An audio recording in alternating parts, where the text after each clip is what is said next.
What is up, guys, and welcome back to another episode of the Monoposto Driver Career Mode. And today we have round 7 for the 2026 Formula 1 season, and as you can see, we are at the Azerbaijan Grand Prix. If you guys did miss the previous episode at the Monaco Grand Prix, then be sure to go and check that one out, because that was a pretty crazy race. It's safe to say, we started with the full wet conditions, then it turned straight to dries, then I had a spin, and it turned out that my teammate Esteban Ocon managed to take his second win of the season, and we also saw a fantastic podium for the Repsol Haas of Felipe Drugovich and also the McLaren of Oscar Piastri. So coming into today's race, we are still behind Aston Martin. Fernando Alonso still the championship leader.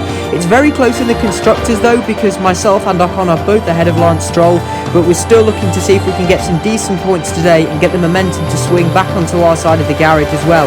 We have managed to bring a few upgrades to Baku, although it has been announced today that Aston Martin are going to be bringing some upgrades to the Austrian Grand Prix, so they are immediately going to be striking back. But without further ado, let's see how the starting grid looked in Baku. Call me Mr. Saturday as I take my third pole of the season in just 7 races. I've absolutely nailed qualifying in this car this season. It's just so good to drive over one lap. And you can see I take another pole position. Stroll in P2, Ocon in P3, but Alonso is right behind in P4. So you can see it's a checkerboard with Alpine and Aston Martin. The Audi's qualifying relatively high up.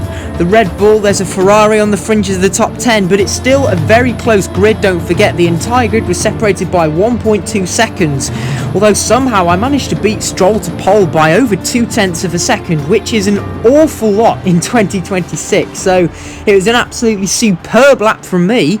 And once again, we're going to be starting from the front. Everything just seems to be clicking on Saturdays, but let's see if we can try and convert some of that form into some decent pace in the race. We know Aston Martin have a better race car though, so let's see what we can do. This is my setup, although I'm going to start on the medium tyre today, crucially.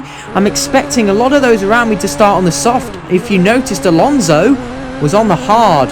So that's really going to be interesting as we're now underway for the Azerbaijan Grand Prix, and immediately Lance Stroll putting pressure on me as we head down towards the first corner. It's a much longer run than in real life in this game. Stroll on the soft tyres is going to get in front of me. Fernando Alonso up into P2 on the hard tyres, and it's been an absolutely disastrous start from Alpine's perspective. We've gone from a 1-3 and all of a sudden Ocon's not in P4. And it's an Aston Martin 1-2. They've gone from 2-4 to 1-2. Alonso's gained 2 places on the hardest compound of tyre. So an absolutely electric start from the Spanish veteran. Clearly being on a harder compound tyre hasn't made any difference whatsoever to his start. So that kind of shows that I definitely could have got off the line better. As we now move on to the end of lap number 1, you can see us 3. Ocon now back into P4. I'm using all the battery to see if we can try and re-overtake Fernando Alonso.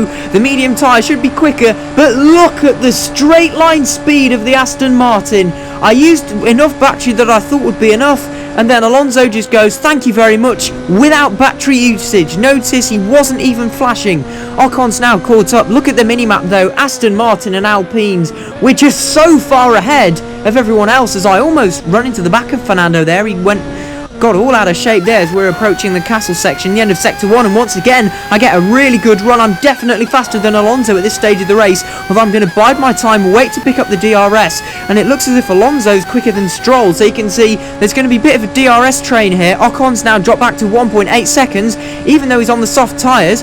Although I'm going to open DRS now, I'm going to go into ERS, but I'm just not getting close enough because Alonso's got DRS on Stroll. Purple sector 3, Alonso sets the fastest lap of the race, now starting lap number 3. I think Alonso's possibly going to try and go for a move on his teammate here. It definitely feels like this might even be the crossover where the soft tyres are starting to wear out. So, and there you go, you can see it. Alonso's got the overspeed. He's now going for the lead, and by the time we break into turn number 3, Fernando Alonso is your new race leader in Baku. That is not what we wanted. I get a fantastic run there with an up and under, although I'm going to back out because obviously I don't want to go for a move in the castle section. Everybody with a half-decent racing brain knows that 2 do not go into 1 in that part of this track. Now, though, we have got Stroll in the crosshairs. Alonso is absolutely checked out. He is so fast on the hard tyres. This is absolutely absolutely ridiculous, showing why he's the championship leader. There you go, 1.4 seconds faster.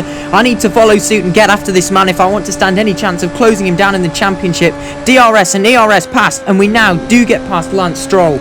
It would be Alonso's third win in 7 races if we let him get too far ahead, so I do need to try and catch up to him quickly. And now we're all the way on to lap number 6, and I've set a purple middle sector on the last lap.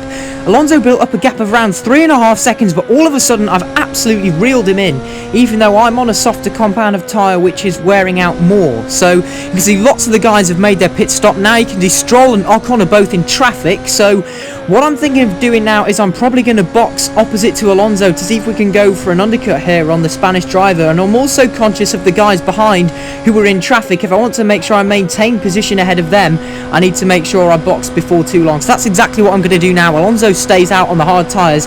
I'm now going to come into the pits and put on a set of hards myself. The reason why is I don't trust the soft around this track. It's got such high tyre wear, particularly on the rears, and also after seeing, how quickly the tyres seem to drop off for the likes of Stroll and Ocon on the first stint, I just don't fancy it. I'd rather play it safe. So it's a simple one stop onto the hards. We're going to the end, and we come out in P2, which is very nice. And now we move on to lap number 8. Leclerc's up into P3. He is also on the hard compound tyres, and we can see Stroll and Ocon, well, they're over 10 seconds behind me, so that's how much time they lost being stuck behind the lights of, I think it was Pourchaire who was also holding them up. So yeah, Alonso still stayed out. He's 12.8 ahead, so at this rate, if he pits, he could come out behind me. Although now we move all the way to the start of lap number 10, and I suddenly realised, I think because of the tyre settings for this season, Alonso's probably going to go to the end of the race.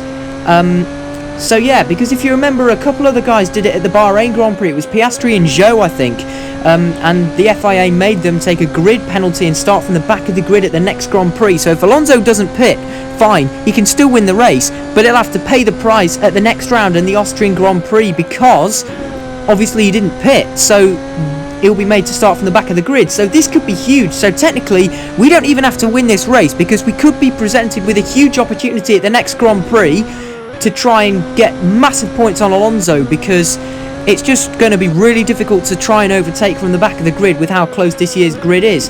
Anyway, this is me doing a full lap of Baku. I kind of got bored, so this is my fastest lap attempt.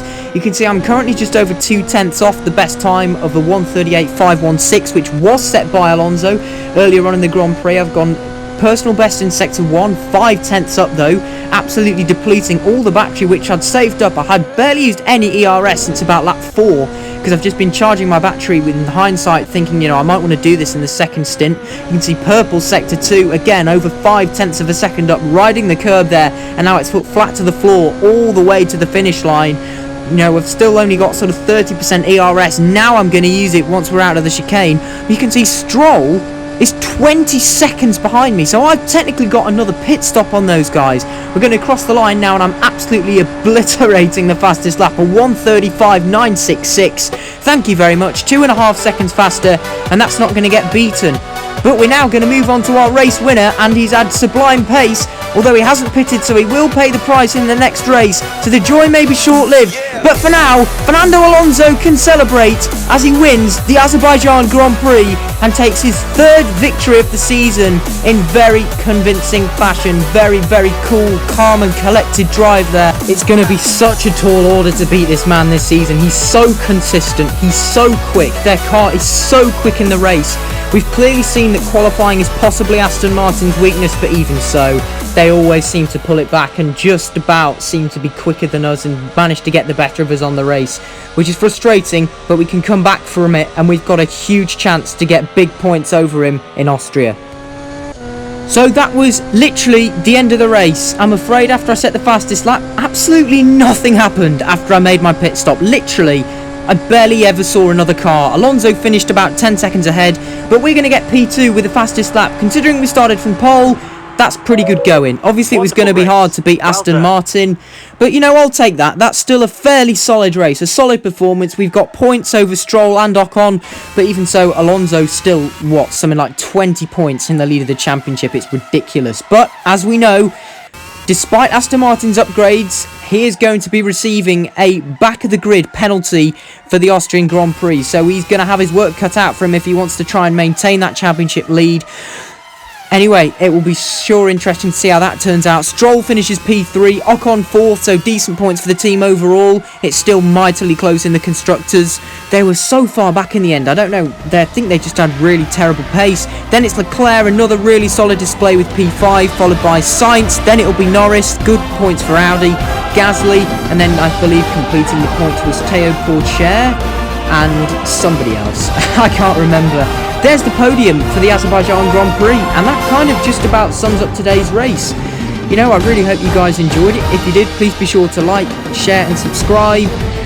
Yeah, it'll be an interesting race in Austria because as well as Aston Martin, it had also been announced that possibly some other teams such as Ferrari, Red Bull and Mercedes were bringing major upgrade packages. It just seems to be the race that everyone's been targeting to try and bring upgrades for. You know, we've kind of had the first few races of the season to get used to the pecking order, to get used to the car. Now we're at the stage where teams know what they need to develop, and this is why the upgrades are just coming in thick and fast, and they will be for the rest of the season. You know, teams have had, you know, minor upgrades here and there, particularly Audi. I think before the Chinese Grand Prix, they implemented something and then they were really quick at Imola. So, you know, it just depends really. You know, different teams are going to progress at different rates. You know, this is still a new era of Formula One. Teams are still trying to get used to it as quickly as possible. There's the results anyway from the Azerbaijan Grand Prix. It's been such a disappointing couple of races for Alex Albon. I've noticed he's driving my car last year. What an inspired decision it was for me to move to Alpine, who, don't forget, were in a similar position to Mercedes this season last year. How they've turned it around and how we can turn it around in the next race. 20 points off Alonso, but don't worry, we'll be aiming to have a big show and overturn the Constructors' Championship lead that Aston Martin have, because we're only a couple of points behind. But that's it for today's video. Please be sure to like, share and subscribe. Thanks for watching, and I'll see you next time.